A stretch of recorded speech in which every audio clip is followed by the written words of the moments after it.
And welcome to the Fake Volumetric Cloud Shader. This is part of the Master Pack for Particle City. I'll just show you quickly how it works. Now, just like the rain shader in cycles, you're gonna get this lovely proximity fade. Whenever you're close to other geometry, like this cube here, you can see that the shader begins to disappear, and that prevents it from clipping through anything. So you can fake that feeling of volumetrics.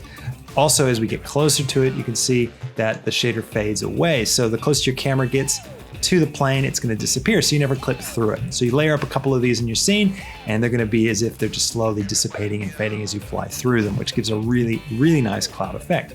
Now, a couple of the controls that I've put together here, again, this is an advanced version of the one that we built in the tutorial series. So I've just upgraded everything and made it a little more user-friendly to control.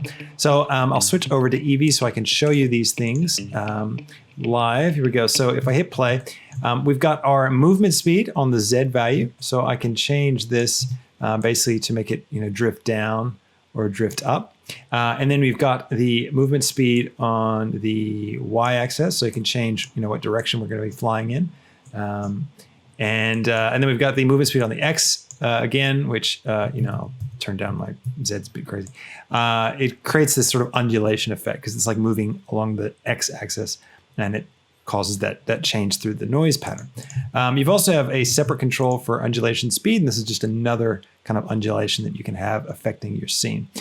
So then you have the camera fade distance. So this is basically, it's how far away is your camera before the shader starts to fade away. So if this number goes up, it's going to start fading a lot sooner. If it goes down closer and closer to 0, then it's going to stay more solid the closer you get to it, until right at the end, it's going to suddenly disappear. And it's going to look like you clipped through it. So that's how that works. Geo Distance Fade, again, only works in cycles, but that affects the fade off, the gradual fade as you get close to other objects to prevent that clipping effect. Then we've got the cloud-based transparency, which is what it sounds like, just how transparent are your clouds. And then we've got the cloud size, which changes just the overall size and scale of that cloud. So that's all that jazz. Now, let's see. I'm going to just change these a little bit. We've got a nice drift to it. You can get some really cool effects. All of this is then being piped through the edge mat controls. Now, just like the rain shader, edge mat controls basically turn on an edge mat to get rid of the outer edges. And you can change the strength of that fade. You can change the position of this mat and on the X and Y, and you can also change the scale on the X and Y. So you can, do whatever you want me to with that, and you can just turn it off. So again, this works really well if you have a bunch of these layered up in your scene. It just creates a really nice effect. As your camera flies through it, they're all going to just slowly fade, and you get this sense of flying through atmosphere. Now, one other thing to make this thing render so quick, we're going to go back to cycles here, and right down here in the object controls, we've got ray visibility turned off. Now, I recommend you turn off diffuse, transmission, shadow, volume scatter, and glossy, and just leave camera on.